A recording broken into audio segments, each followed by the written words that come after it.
people are saying that this was like Sami Zayn's official heel turn. I don't really see it. Because he attacked Little Yachty. Yes. Wasn't Little Yachty attacking him with that cane thing? That's what I'm saying. He was being a pest the whole match. He was mini because it was only half finished, right?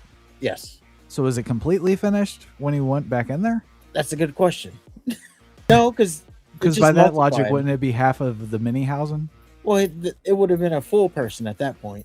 Instead, it just multiplied and made more mini housings. It doesn't make any sense. Yeah. Oh, also, how could I forget? James Ellsworth posted a picture of him and Asuka too. Who? The chinless guy. Oh, him? Oh, they did do a spot during the match. This was right before the ultimate finish. He was in the grip and they did the arm raise thing. So he was really. So he had it locked in. Oh my Christ! I forgot about that. Yes, he was really in it, but he, stopped the arm race things. Moving on, we have Backlash.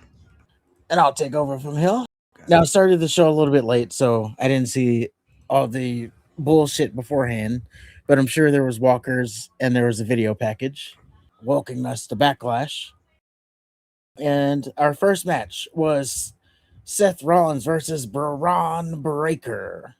Nothing on the line here. It's just a match to prove that Breaker's ready for the big stage, I guess. And Breaker ended up winning this match. He beat Seth Rollins. It was an okay match, I guess.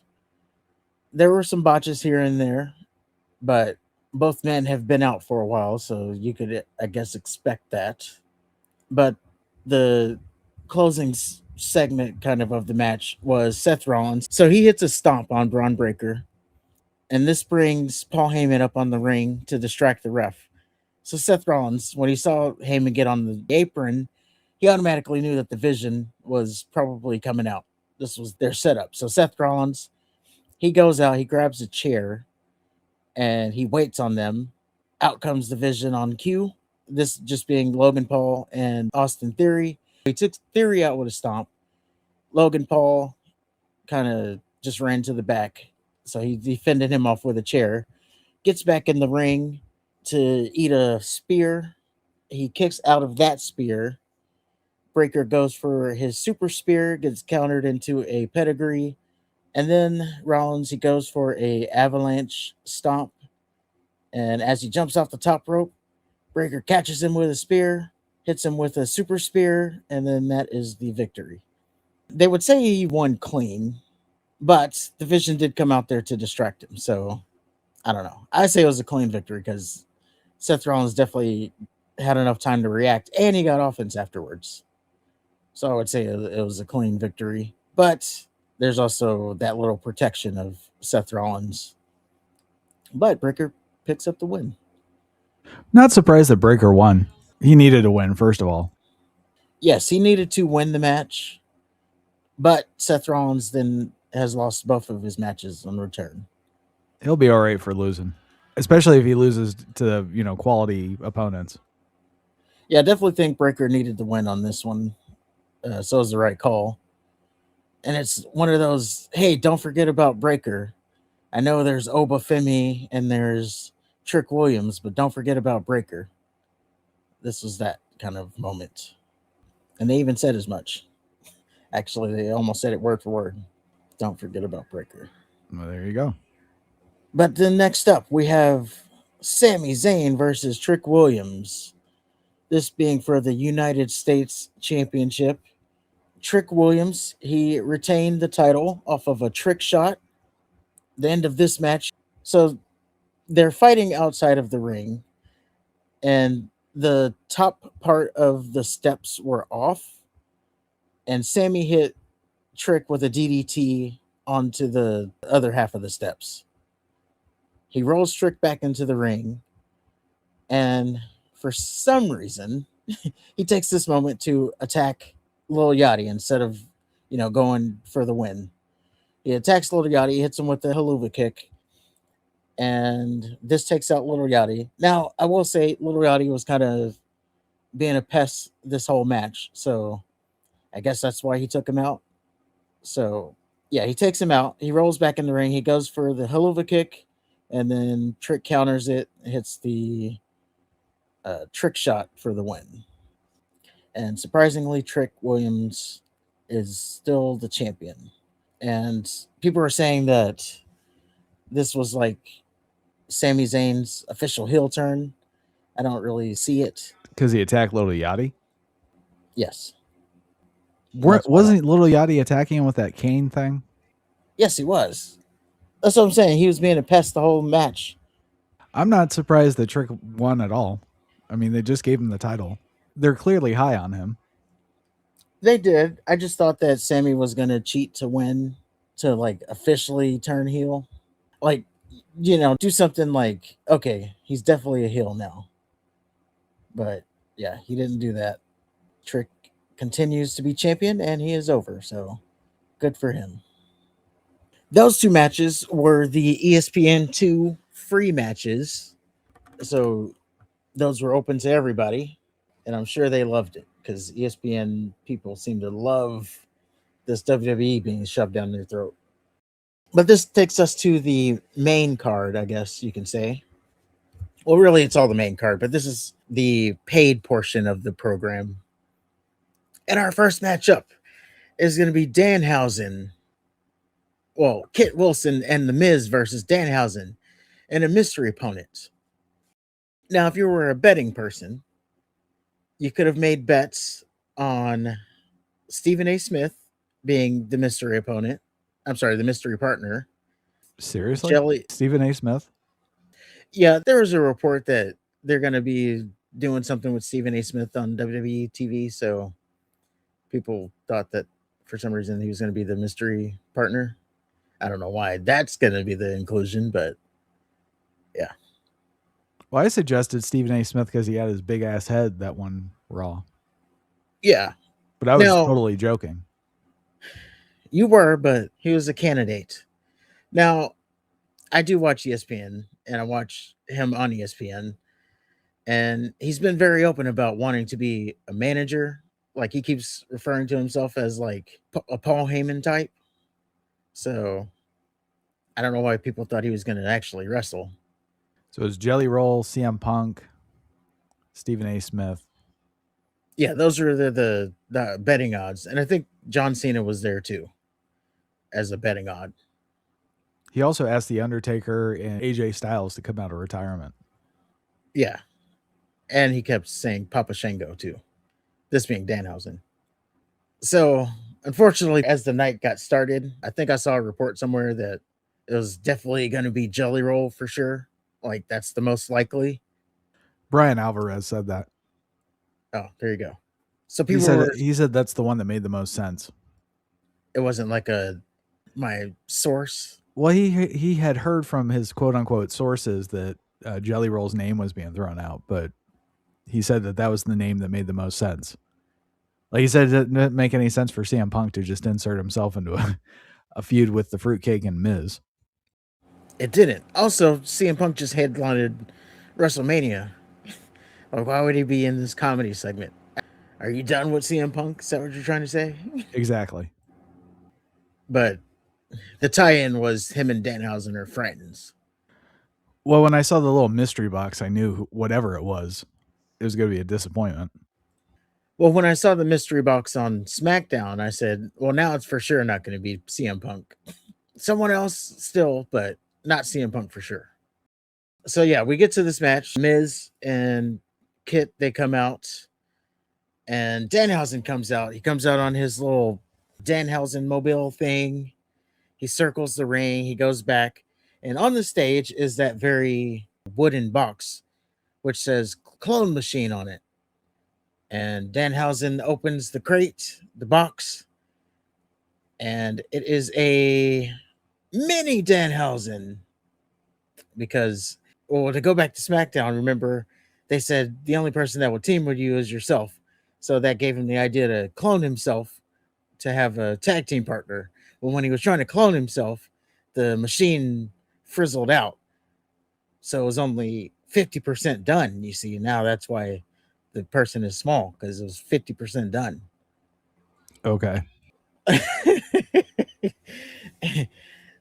Now, even when this happened, you thought, okay, this is just like a joke or something. someone else is going to come out through the box. But nope, this was it. Like, I thought they were going to have like a giant Danhausen, Omos. He is very active in AAA. That's why I keep saying Omos. Like, he's pretty much on weekly television there. But it wasn't Omos. But it wasn't. It wasn't anybody. It was a mini Danhausen. They have a name that's revealed. I'm not even going to bother trying to dig that up because I don't care. I thought it was Minihausen. Yeah, there was someone who reprised that role, but yeah, I don't care. But yes, the Minihausen is the official tag team partner. The bell rings, so we know that's that. And the match goes kind of as you would expect. Well, Lots of jokes. Actually, the Minihausen got a lot of offense at the beginning. Him and Kit Wilson started, got a lot of offense, and then they finally got him. And then they did the double team. So you had to do a hot tag for Danhausen. And then there was a point in this match, or we'll skip kind of to the end here. Kit Wilson is battling the Minihausen, and he throws him back into the cloning machine and puts the door back up. So the Minihausen is stuck in there. The clone machine goes off again, and then the door falls back down, and out comes the Minihausen. Only this time there's more of them. There's like 5 of them, 6 of them. And basically the team from WrestleMania, those minis from WrestleMania. What? Hold on. He was mini because it was only half finished, right? Yes. So was it completely finished when he went back in there? That's a good question. No, because by that logic, wouldn't it be half of the Minihausen? Well, it would have been a full person at that point. But instead, it just multiplied and made more Minihausens. And then... It doesn't make any sense. It's not consistent. Yeah. And again, this is where I thought Omos was going to come out of it. But maybe I just got to let the Omos thing go. I think so. You put him in like 4 things already. I know. Obafemi, now this. So the Minihausens, they attack Kit Wilson. And then back at ringside, we have The Miz. He pulls out a fire extinguisher and he tries to shoot Danhausen with the fire extinguisher, but it didn't work because I guess the extinguisher was cursed. And The Miz does the thing where he turns to look at it to see why it didn't work, and then it goes off on him, goes off on Kit Wilson, and now they're blinded. They get back in the ring. Minihausen dives from off the top rope, takes out Kit Wilson, and Danhausen pins The Miz off of I forget. It was pretty much a basic move, but he won off of it. I think it was like a rolling clothesline or something like that, or a big boot or something. And The Miz was world heavyweight champion at one point. World heavyweight champion, Grand Slam champion 2 times over, beat John Cena at WrestleMania, and now he is losing to midgets. But yes, that was that match. I don't know what really to say. Was it a 5-star Matt classic? Of course not. So it was a comedy segment. Yeah, we're not going to be expecting that from Danhausen. Yeah. I mean, he was good with his wrestling moves, but, he does so much of the comedy stuff that it's more comedy than it is not. But what was a Matt classic or a classic or just a good match was our next match, which was Io Sky versus Asuka. This match, it wasn't really for anything. It was just the senpai versus the students. And throughout the match, there was a big "We want Kyrie" chant. They did it every time the match got slow. So, like, if there was a double down or if Asuka was doing a rest hold or something like that, they would start the "We want Kyrie" chants. They didn't get Kyrie, if I want to go ahead and spoil that. And yeah, Io wins off of over the moonsaults. Again, it was a dang good match. They went 20 minutes. There was a moment at the end here where Io and Asuka, they were on the announce table. Asuka was going to do the mist on Io, but Io used Wade Barrett's iPad to block it, and yeah, that was enough for her to get the win with the over the moonsault. But it was what happened after the match that was the big talk of the town here. So after the match, Asuka and Io, they stand to their feet, and you can see Asuka like break down crying, and then she hugs Io. Oh, and Asuka waved at the crowd too. So it really kind of felt like a this was Like my last match kind of thing. like a goodbye. Yes. What didn't help things was earlier in the day, Asuka posted on social media a cryptic ass tweet. Like she posted a picture, no face paint, and she's just like looking out of the window. And I guess she used Frank Sinatra's "My Way." So someone on Twitter like transcribed the lyrics and was like talking about how, yeah, this is it and all that And stuff. now the end is here. And Yeah, so I face that final curtain. My friends, I'll say it clear. Something, something from which I'm certain. I've lived a life that's full. I've traveled each and every highway. What's more, my friends, I did it my way. yes, For what great. is a man? There What? Okay. you go. So they're basically saying that that was a goodbye. Well, yeah, when they transcribed the lyrics, again, this wasn't from Asuka. This was from a fan that transcribed the lyrics and was like, "Oh, these lyrics, this doesn't look good for Asuka." And then you couple that with the embrace that they did at the end of the match. Then you couple that with what happened on social media afterwards. So you had Biggie on the post show. He basically said, "I don't know what that was at the end of the Oscar match, but if that was it, then you had a great career." Charlotte Flair, Shinsuke Nakamura, Bailey, Io, they all just posted a picture of Asuka. No words, just picture. So there's something going on. There is something going on. Maybe she was asked to take a pay cut too. My speculation is yes, that. If she's gone, my speculation is yes, she was asked to take a pay cut, probably along with Kyrie. She said no, but she wanted to pay it forward to Io to give her this match before she left. That's just what I think. It's like, you know what? I don't want to take the pay cut, but let me at least do this match for Io, and then, we can call it at that point. Well, that's interesting. That it's just like 2 or 3 years too late as far as the actual match. I mean, it was a good match. I'll take your word for it. But Asuka's been nothing but a loser, and we know what Io's been doing. She's been muff diving. Yeah. But yeah, if that's it, then, just another blow. I don't know what she does from here. I don't know if she goes to AE or maybe she just does call it quit. How It old is is. she? I know she's in her 40s. So maybe she's just retiring. She might be. But yeah, it's like everybody's being so cryptic about it.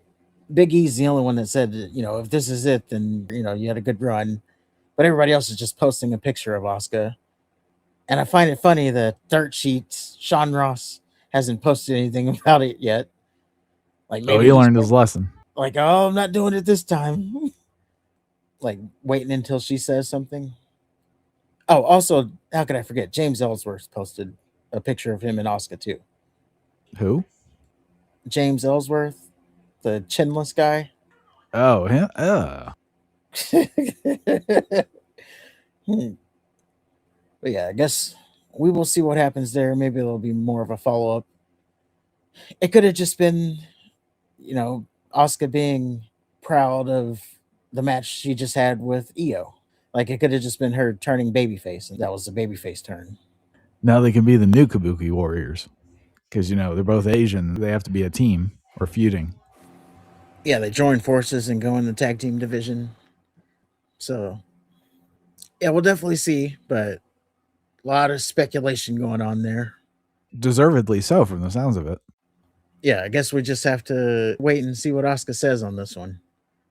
And maybe everybody's just posting the picture of her and not saying anything because they're waiting for her to actually say something, like they should have done with Zelina.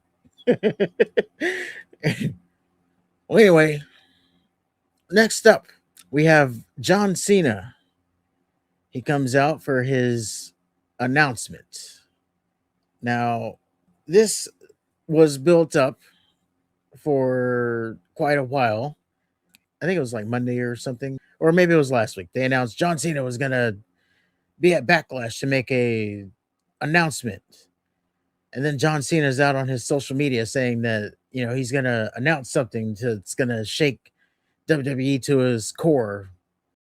So that was the build up for this. Everybody thought that this was gonna be some kind of announcement about the club WWE thing that they're coming out with or pushing. Which I never thought it was because they've already been talking about it. So why would they make an announcement when they've already been announcing it? Because Although, it's WWE. yes. But although what I did do was not get excited about anything because I knew, What, you can't. yes. It's like, oh no, you're not going to do this again. Like, you do the announcement and I'll decide whether or not I get excited after that. So, John Cena, he goes on to do his announcement. And he announces what is called the John Cena Classic. And to put it in a nutshell, it is what they did at Saturday night's main event during his retirement match, where it's basically going to be NXT talent versus main roster talent. Then it got a little bit murky on what he was saying. He said that there's going to be a title involved. So this thing is going to have a title involved with it. And is there going to be one for the girls too? He didn't mention it, but I'm sure it'll happen.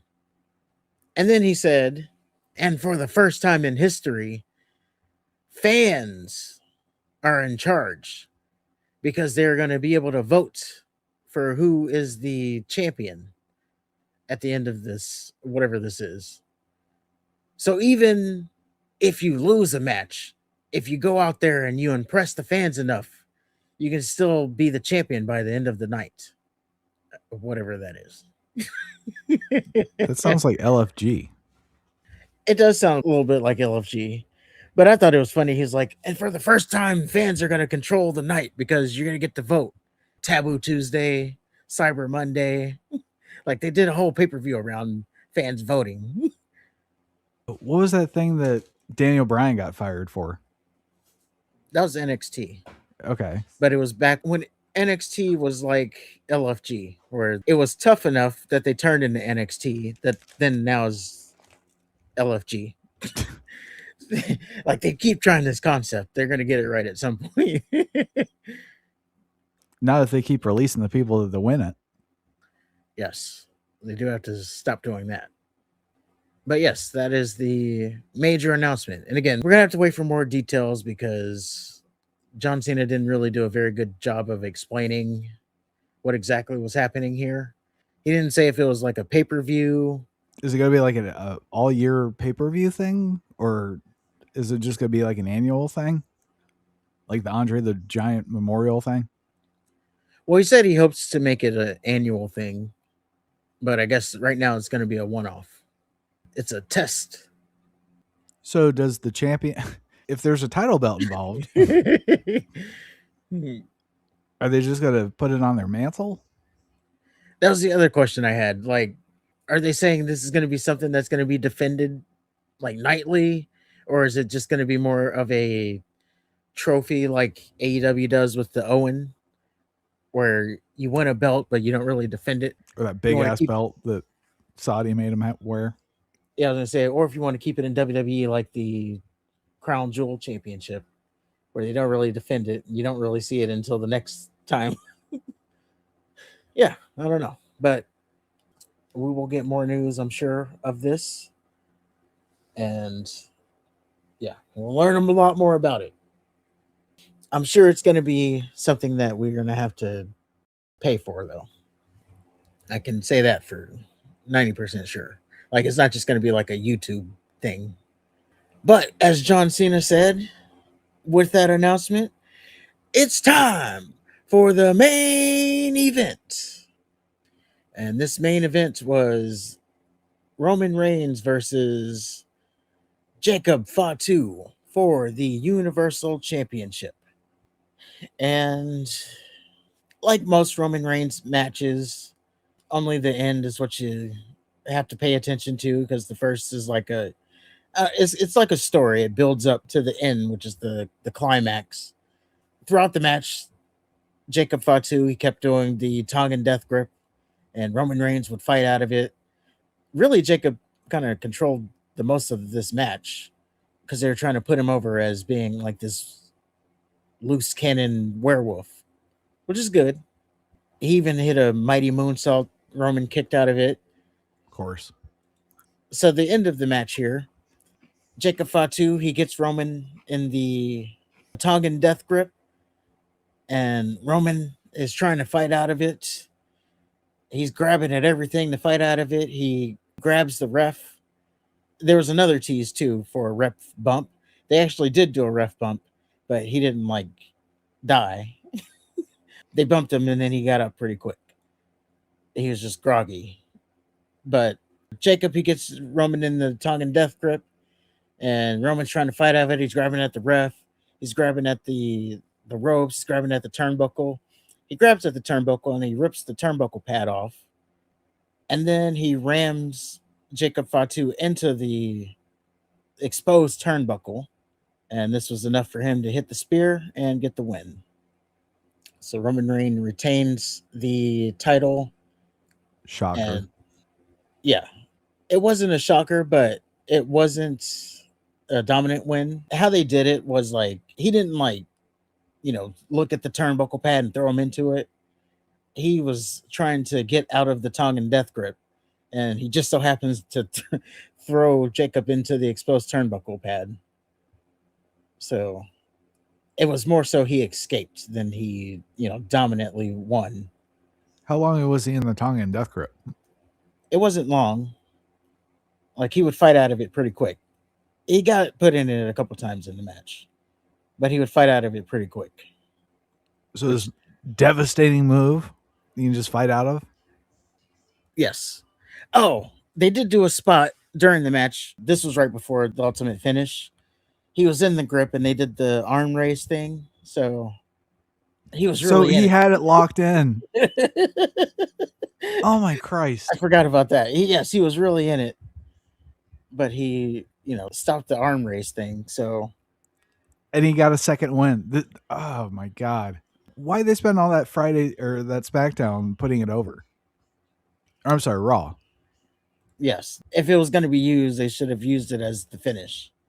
So like on Raw, Jacob had his hands taped up and they're building it up all night. Like, he's not really getting it in, but once he gets it in.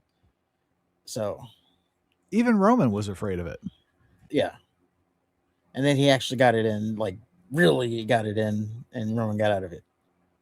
But again, it was kind of a fluky win, so I guess there is that. Not if he fought out of the Tongan death grip.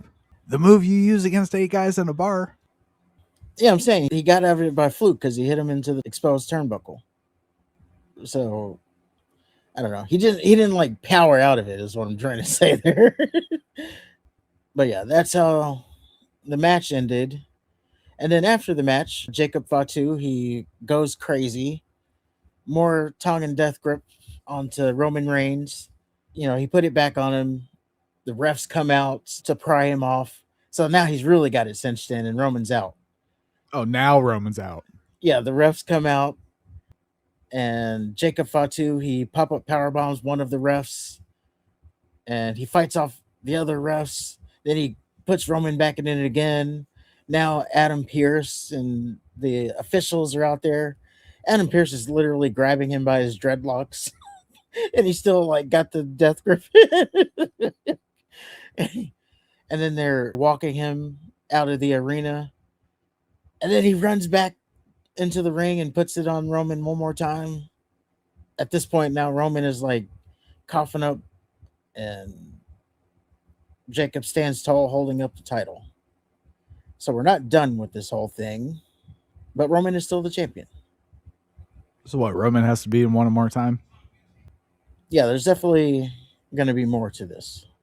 It won't be at the next pay per view because Cody Rhodes seems to already be on that one.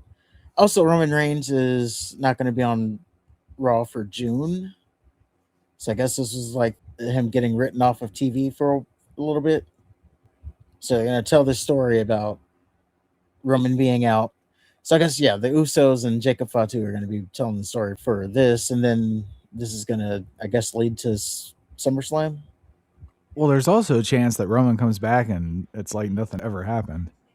There definitely is, since, yeah, he's not selling it enough. But yeah, if you're going to put the move over, I can see that they do that at the end where he, goes crazy and he keeps the death grip on Roman. But I don't know why you do it during the match and then especially have Roman get out of it. Well, it bugged me because on Raw it seemed like he got it on a couple times and then Roman just fought out of it. So it's like, okay. Yeah, it's supposed to lock you up. Like early day mandible claw. When it's on, you're done. That's exactly what I was thinking because nobody ever fought out of the fucking mandible claw. Well, except for when he became a joke. But Yeah, before that, when he got the mandible claw in, it was over. And that would have been when they were putting the move over, which was a damn scary move. No shit. It's sticking fingers down your throat and paralyzing you, getting that nerve under your tongue. And then doing that squeal. I remember Mr. McMahon's like, oh, listen at his opponent squeal. It's like, no, that's actually him. Well, just think about it, though. If they were on Raw and then Fatu, he loses it, and then he immediately like takes Roman out with the tongue and death grip, he's much more of a threat to him. But if Roman can just fight out of it, then what's the fucking point? Yeah, if you're trying to get this move over is so devastating, I don't think he should have been fighting out of it. But I guess you can't start at the top with that if you're going to do that. Like, you got to have Jacob Fatu have some lower end matches. Tozawa, he can put the tongue and death grip on someone, and then we see it puts the move over as, being a finisher. But you can't debut a finisher and already have people countering it and getting out of it. Well, that's what they kind of did with Jade Cargill. They call it the Sandstorm. She debuted the one-winged angel, and then it was immediately kicked out of. So they don't know what the fuck they're doing. Yeah. And you're spending all this time getting it over, and then, you treat it like nothing. But I'm willing to give it some more time. I like it being his finisher, if they can actually make it his finisher. Like, I like it more than the moonsault. It's more werewolf. It's more savage that he's just choking you as a finisher. Yeah, as agree. Opposed to doing a flip. Well, that's what I thought he did the first time he used it on Roman. I thought he just choked the shit out of him because it looked like he just grabbed his throat. I remember the tongue and death grip kind of being under the chin. Well, I was going to let that go, but yes, he does do it kind of wrong. He does it just as a blatant choke. You're supposed to like turn your hand and then grab underneath, like right where the Adam's apples. Yep. So he doesn't do it exactly how Ming did it, but I was going to let that go. Do you think he's going to start wrestling the Usos? I don't think yet, but I don't know where they go next. But they are definitely going to continue the story. So Royce Keys is now kind of involved in this thing. And then the MFTs are kind of involved. The Usos are involved. So it's definitely more story to be had here. But who would it be? Would Royce Keys be his partner if he has to wrestle the Usos?